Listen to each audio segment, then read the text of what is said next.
Hello everyone, कैसे हैं आप सभी स्टूडेंट। तो आज की इस वीडियो में मैं आप सभी बच्चों को सेमेस्टर 1 एसी हिंदी आप सभी बच्चों को हमने अपने लेक्चर्स में आपके सिलेबस के अकॉर्डिंग जो भी सवाल पूछा जाएगा वो कंप्लीट करा रहे हैं। आज के इस वीडियो का पहला ही सवाल स्टार्ट होता है, परिश्रम सफलता की कुंजी है, इस कथन को पल्लवित करें। पल्लवन से अच्छा सवाल पूछा जाता है। ठीक है, देखिएगा कोई स्टेटमेंट दिया होगा और आपको पूछा जाएगा इस जो कथन है इसका पल्लवन करके बताइए। तो ऐसे सवाल आपसे बच्चों पेपर जितने पूछे जाएंगे वो हम लोग कंप्लीट करवाते हैं। वीडियो पसंद आए तो लाइक करें, चैनल पे न्यू है सब्सक्राइब करें, बेल आइकन पे क्लिक करें ताकि नया वीडियो आएगा सबसे पहले आपको अपडेट मिल जाएगा। डिस्क्रिप्शन बॉक्स में Telegram, Facebook, Twitter, Insta link available है, जहाँ फॉलो करना चाहे कर सकते हैं। भूमिका यानी इंट्रोडक्शन है हमारे पास है। मानव के जीवन में सफलता प्राप्त करना प्रत्येक व्यक्ति का लक्ष्य होता है। सभी व्यक्ति का लक्ष्य होता है कि भैया हमें सक्सेस मिले, लेकिन सफलता का मार्ग केवल हमारी इच्छा और सपनों से नहीं होता। यानी अगर हम सिर्फ सोचते हैं और सपने देखते हैं तो कभी भी सफल नहीं होते। इसके लिए हमें कठोर परिश्रम करना होगा। आपके पास चाहे कितना ही धन हो, आपका भाग्य बहुत अच्छा हो, संयोग हो, परिस्थिति हो, सभी चीज़ सहायक बन सकते हैं, लेकिन अगर आप बोलिएगा कि बिना भैया मेहनत के कोई अगर सफलता है तो वो वास्तविक सफलता नहीं है। इसलिए परिश्रम ही सफलता की कुंजी होती है, इसके बारे में बताने बोला गया है। इस कथन का आशय अगर हम बात करते हैं तो इस कथन का आशय यह है कि यदि अगर मनुष्य निष्ठा से, लगन से और श्रम पूर्वक किसी कार्य को करता है तो वो निश्चय ही अपना जो लक्ष्य है यानी जो गोल है उसका वो उसे प्राप्त कर लेगा। आलस्य और जो टाल मटोल जीवन होता है यह व्यक्ति को असफल बनाता है। संसार में ऐसी कोई भी उपलब्धि नहीं है जो बिना कह सकते हैं परिश्रम के प्राप्त होती है। अब इसी परिश्रम का महत्व के बारे में बात करें तो इससे लक्ष्य की प्राप्ति में क्या होता है, ये सहायक होता है। परिश्रम ही वह साधन है जो मनुष्य को उसके उद्देश्य तक पहुंचाता है। मतलब परिश्रम के थ्रू ही कोई भी व्यक्ति जो है वो अपने उद्देश्य तक क्या कर पाता है, पहुंच पाता है। पहला यानी आपके लक्ष्य की प्राप्ति में परिश्रम एक टूल के रूप में काम करता है जो आपको सहायक कैसे सपोर्ट देता है ताकि आपका लक्ष्य जो है प्राप्त कर सको। दूसरा है आत्मविश्वास में वृद्धि। आपका जो मोराल है वो डाउन होने नहीं देता, आपको आत्मविश्वास प्रोवाइड करता है। यानी परिश्रमी व्यक्ति आत्मविश्वास से भरा होता है, उसे अपने श्रम पर, मेहनत पर गर्व रहता है कि हाँ मैंने मेहनत की है। व्यक्तित्व का विकास होता है। परिश्रम से ना केवल आपको सफलता मिलती है बल्कि वो व्यक्ति भी अपने संपूर्ण व्यक्तित्व को क्या करता है, परिष्कृत करने का कार्य करता है। चौथा पॉइंट है समाज में सम्मान पाता। देखिए श्रमशील व्यक्ति जो होता है वो समाज में आदर्श का पात्र बनता है। लोग उसे अपने मोटिवेशन गुरु के रूप में मानते हैं, प्रेरणा का स्रोत मानते हैं, इस प्रकार काम करते हैं। अब ऐतिहासिक और जो कुछ प्रेरक उदाहरण ताकि लोग समझ पाए, जैसे महेंद्र सिंह धोनी, आपको मालूम होगा हमारे थल्ला, ठीक है, छोटे शहर से निकल कर, रांची से छोटे शहर से निकल, जब उस टाइम तो भैया रांची छोटा शहर था, आज भले ही कह सकते हैं कि रांची के बड़े शहरों में काउंट किया था, लेकिन उन्होंने कठोर परिश्रम के बल पर आज वो हमारे देश के लिए विश्व में देखिएगा तो फेमस क्रिकेटर में टॉप पे रहते हैं। थॉमस अल्वा एडिसन जिन्होंने बल्ब का आविष्कार किया, कितने ही बार असफल हुए लेकिन मेहनत से वो चीज करके दिखाया। महात्मा गांधी, अहिंसा और सत्याग्रह, दो चीज के आधार पर हमारे भारत को स्वतंत्रता के लिए तैयार किया, या कह सकते हैं भारत की स्वतंत्रता में अपना योगदान दिया। एपीजे अब्दुल कलाम, कितनी भी देखिए परेशानी है जीवन में, लेकिन भारत में हम लोग जो आज तरह तरह के मिसाइल देखते हैं, रॉकेट सिस्टम देखते हैं, किनका देन है, एपीजे अब्दुल कलाम जी का ही तो हमारे पास है। ठीक है, अब यही जो सफलता है जीवन में शिक्षा से, परिश्रम में देखिए कठिनाई जरूर आती है लेकिन ये कठिनाई भी आसान लगने लगती है। सफलता भाग्य का नहीं होता बल्कि हमारे कर्म का याद रखिए परिणाम होता है। आलसी व्यक्ति कभी भी सम्मान और कहा जाए उपलब्धि नहीं पाता। उपसंहार में देख सकते हैं, कहा जा सकता है कि परिश्रम के बिना सफलता केवल जो होती है वो एक कल्पना है, एक आप मान सकते हैं। परिश्रम ही वह सोने की कुंजी होती है जो सफलता के आपके द्वार को खोलती है। आलस्य और भाग पर अगर भरोसा करने वाले व्यक्ति सदा असफल रहते हैं, जबकि जो कठोर परिश्रम करेगा उसको जीवन के शिखर पर पहुंच सकता है हमारे पास। ठीक है, तो ये पहला क्वेश्चन था पल्लवन का जो पेपर में आपको पूछा जाएगा। दूसरा सवाल है समास के बारे में। हमने आपको इससे पहले भी एक वीडियो में बताया था समास के बारे में, जिसमें द्विगु समास और बहुव्रीहि समास है। इसमें समास के जो भी विभिन्न प्रकार होते हैं वो भी बताते हैं, समास क्या होता है फिर से एक बार बताते हैं, क्योंकि पेपर में अक्सर ये सवाल रिपीट होते हैं। तो हमने आपको बताया था कि जब दो या दो से अधिक शब्द मिलकर एक नया शब्द बनाता है, जो शॉर्ट वर्ड होता है, संक्षिप्त होता है, सारगर्भित होता है, उसको प्रोसेस को ही हम लोग क्या कहते हैं, समास कहा जाता है। जैसे राजा का पुत्र को राजपूत कहा जाता है, गंगाजल गंगाजल गंगाजल होता है, राम जी का बना राम वनवास होता है। इसी प्रकार पाणिनि जी ने अपने हिसाब से आपको बताया था कि समाज की कुछ परिभाषा दी है। अब समाज के कुछ प्रकार होते हैं जिनमें टोटल 6 प्रकार से माना जाता है, और भी किताबों में कुछ और भागों में वर्गीकृत किया गया, वो अपने हिसाब से, ठीक है। तो पहला था अव्ययीभाव समास, जिसमें जब हमारे पास समस्त पदों का प्रयोग जो होता है अव्यय के रूप में होता है, मतलब क्रिया विशेषण के रूप में हम लोग करते हैं, एडवर्ब के रूप में करते हैं, तो उस समास को हम लोग अव्ययीभाव समास कहते हैं। जैसे यहाँ लिखा हो यथाशक्ति, शक्ति के अनुसार, प्रतिदिन, प्रति और दिन हो गया, उपयुक्त, ऊपर ऊपर कहा गया। तत्पुरुष समास में क्या होता है, जो पहला पद या सॉरी जो पूर्व पद, मतलब कोई पद है उसके पहले वाला और उसके बाद वाला जो उत्तर पद रहता है, दोनों का संबंध में हम लोग क्या करते हैं, बेसिकली षष्ठी, चतुर्थी आदि के अनुसार क्या काम किया जाता है, उसे तत्पुरुष समास कहते हैं। जैसे गंगा का जल, अगर सही मैं कहूँ ना तो आप इसमें कारक का इस्तेमाल करते हो, ठीक है, कर्ता ने कर्म को करण से इसका इस्तेमाल, जैसे गंगा जल, गंगा का जल हो गया हमारे पास है, तो यहाँ पर कारक इस्तेमाल हुआ ना, तो इसे हम लोग कहते हैं तत्पुरुष समास कहते हैं। द्वंद्व में हमने बताया था कुछ नहीं करना, द्वंद्व में कोई भी सेंटेंस उसमें अगर ये वाला साइन आप देखते हो समझ जाना ये द्वंद्व समास है, मतलब दोनों का वैल्यू इस समास में, दोनों शब्दों का जो वैल्यू होता है, ये जो महत्व होता है वो समान होता है, ऐसे शब्दों को हम लोग द्वंद्व समास कहते हैं, ठीक है। रात दिन हो गया, राम लक्ष्मण हो गया, सुख दुख हो गया, ठंडा गर्म हो गया, ये सभी चीज शामिल होता है। द्विगु समास बताया था कि हमारे पास क्या होता है, जिसमें संख्यावाचक शब्दों का इस्तेमाल किया जाता है, उसे हम लोग द्विगु समास में रखा जाता है, जैसे त्रिलोकी है, चतुर्भुज है। कर्मधारय में क्या होता है, विशेषण और विशेष का संबंध बताते हैं। विशेषण जो सब संज्ञा सर्वनाम विशेषता बतलाता है, और विशेष जो विशेषण विशेषता बतलाता है उसे विशेषण कहते हैं। नीलकमल, नीला कमल, दोनों विशेषण है, और नीला जो है कमल की विशेषता है हमारे पास है, तो दोनों ही क्या हो जाएंगे हमारे पास, ये कर्मधारय समास है। चंद्रमा, चांद जैसा हमारे पास, राजमहल, ये सभी के सभी क्या कर्मधारय है।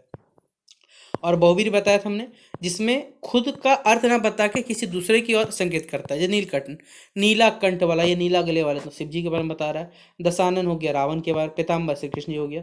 तो समाज क्या करता है, हिंदी भाषा को संचित करता है, सुंदर और प्रभावशाली बनाता है। यह न केवल भाषा को सरल और सुबोध कराता है, बल्कि उसकी जो साहित्यिक सौंदर्यता उसको बढ़ाने कार्य करता है, जिसमें ये सारे के सारे जो समास है ये अपनी विशेषता के अनुसार उसमें प्रयोग किए जाते हैं, ये बताया गया हमारे पास, ठीक है।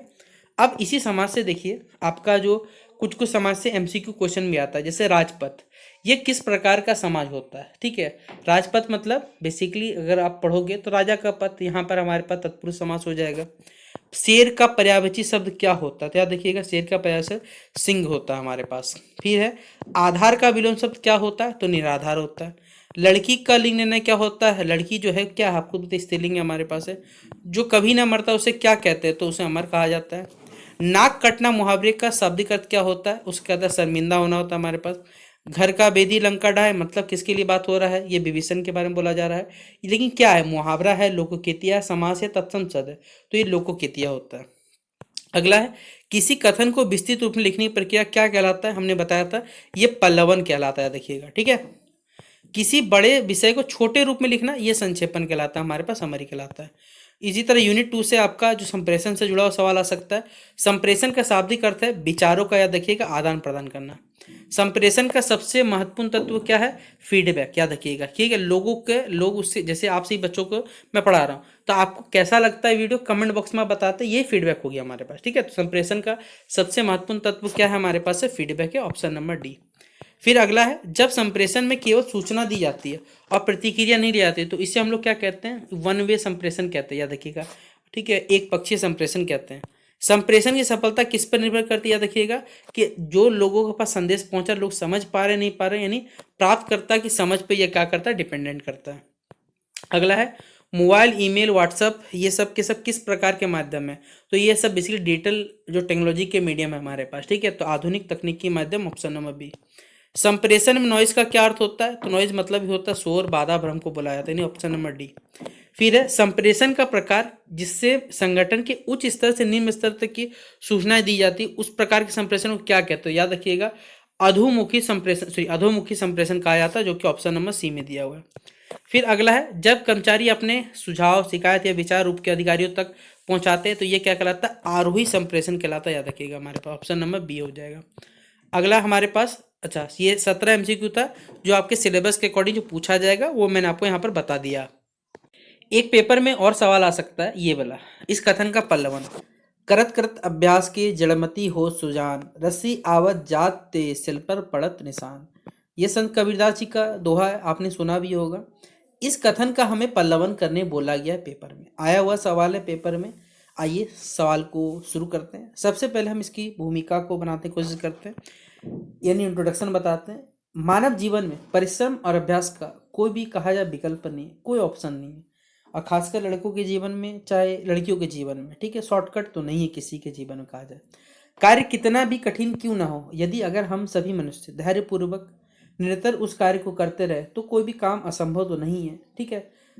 इसी चीज को संत कबीरदास जी ने अपने दोहों में बड़े ही सरल शब्दों में कहा है कि करत करत अभ्यास के जड़मती हो सुजान, रस्सी आवत जात ते सिर पर पड़त निशान। यह दोहा में सिखाता है कि अभ्यास और निरंतरता अगर आपके पास है तो वही सफलता की आपकी कुंजी है, ठीक है। इस कथन का आशय की अगर बात करें तो कबीरदास जी का आशय है कि अगर आप कोई भी चीज का अभ्यास करते हो बार बार, तो जो मूर्ख और जो जड़ बुद्धि वाला व्यक्ति भी है ना, वो भी विद्वान, ज्ञानी और कुशल बन सकता है। जिस प्रकार जब हम कुएं से पानी खींचने के लिए रस्सी को बार बार क्या करते हैं, आना जाना करके कठोर पत्थर पे भी निशान बन सकता है, तो अभ्यास से जितनी भी असंभव लगने वाली चीज है उसको भी सहज रूप से हम लोग कर सकते हैं। ये इस कथन का आशय कहा गया था, ठीक है। अब इस अभ्यास का महत्व से क्या क्या फायदा होता है। पहला, कठिन से कठिन कार्य क्या हो सकता है, सरल हो सकता है। अगर हम जब कोई भी नया कार्य शुरू करते हैं, चाहे पढ़ाई हो चाहे कुछ भी करते हैं, तो हार्ड लगता है, लेकिन अगर आप रेगुलर प्रैक्टिस करो उस चीज़ को तो वही काम आपको ईजी लगने लगता है। जैसे मैंने आपसे ही बच्चों को सेमेस्टर 1 के पढ़ाई के लिए आपको कई बार बोला है कि बाबू लोग पढ़ना शुरू कर दो, लेकिन आपने पढ़ा नहीं। एग्जामिनेशन आते हैं तो आप शुरू करते हो पढ़ना। अभी भी आपसे बच्चों बोल रहा हूँ कि आपको कोई भी नोट्स बनाने की आवश्यकता नहीं। मैं आपको कभी प्रेफर नहीं करता कि आप नोट्स बनाओ, पीडीएफ से पढ़ो, कुछ मत करो, कोई भी कैसे बोलो। आप बस हमारे वीडियोस को देखो, सुनो, हेडफोन लगाओ, 1.5x पे चला सकते हो, 2x पे चला सुनो और पेपर में खुद ब खुद लिख के आओ। हमारे वीडियोस बहुत सारे बच्चे ऐसे चीज़ों को फॉलो करते हैं, पेपर दिखाते हैं। आज तक उनका चाहे 22-26 सेशन के, चाहे 23-27 सेशन के, चाहे 24-28 के, उनका किसी भी सेमेस्टर में आज तक बैक नहीं लगा। तो वो लोग भी तो आप ही की तरह, देखिए बहुत सारे बच्चे ग्रामीण क्षेत्र से बिलोंग करते हैं, वो इन चीज़ों को समझते हैं कि हाँ भैया ने बताया तो कहीं ना कहीं यहाँ लॉजिक है, और फॉलो करते हैं तो उन्हें फायदा मिलता है। इसी प्रकार कठिन से कठिन कार्य सरल हो सकता है, धैर्य और निरंतरता का परिचय देता है। अभ्यास का फल तभी मिलता है जब मनुष्य धैर्य और निरंतरता बनाए रखता है। इससे 1 से 2 बार प्रयास करने से सफलता तो नहीं मिलेगी। जैसे किसान को फसल उगाना है तो भैया कई महीनों तक उसको देखभाल करनी पड़ती है। इससे आत्मविश्वास में आपकी वृद्धि होती है, क्योंकि आप प्रैक्टिस करते रहिएगा तो आपका और ज़्यादा क्या होगा, अभ्यास, बेसिकली अभ्यास से क्या होगा, आपका अंदर जो मोटिवेशन रहेगा वो बढ़ेगा और उससे आपको सफलता मिलती है। व्यक्तित्व का विकास होता है। आपके अभ्यास से केवल केवल आपका सिर्फ एफिशिएंसी नहीं बढ़ता, साथ ही साथ आपके पर्सनैलिटी डेवलपमेंट भी क्या करता है, यानी व्यक्तित्व विकास में हेल्प करता है। इतिहासकारी और कुछ प्रेरणादायक उदाहरण देखना चाहें तो थॉमस अल्वा एडिसन अगर चाहता तो छोड़ सकता था, ठीक है ना, उसने 1000 प्रयास कर लिए थे, लेकिन उसने हार नहीं माना, प्रयास करते रहा, तब जाके उसे अंतर सफलता मिली। सेम इसी प्रकार तानसेन जी ने भी कई वर्षों साधना की, अभ्यास किया, तब जाके वो संगीत के इतने महान गायक बने।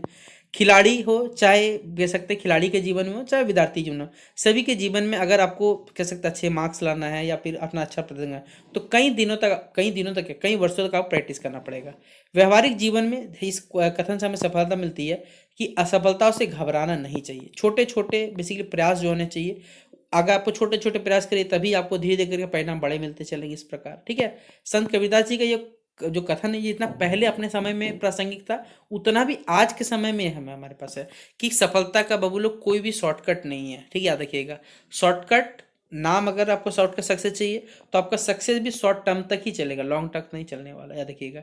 इसलिए निरंतर प्रयास करना है, धैर्य बनाए रखना है, परिश्रम के पीछे भागना है, शॉर्टकट के पीछे नहीं भागना, मेहनत करते रहना है, और इसी मेहनत के आधार पर आप अपनी सफलता की ऊंचाइयों तक पहुंच सकते हैं। तो ये था हमारा एसी हिंदी का आप सभी बच्चों के लिए लेक्चर नंबर 5, जहाँ पे हमने आप सभी बच्चों पेपर जितने सवाल, चाहे एमसीक्यू पूछा जाए, चाहे 5 नंबर का हो चाहे 15 नंबर का, वो सभी बता दें इस वीडियो के माध्यम से।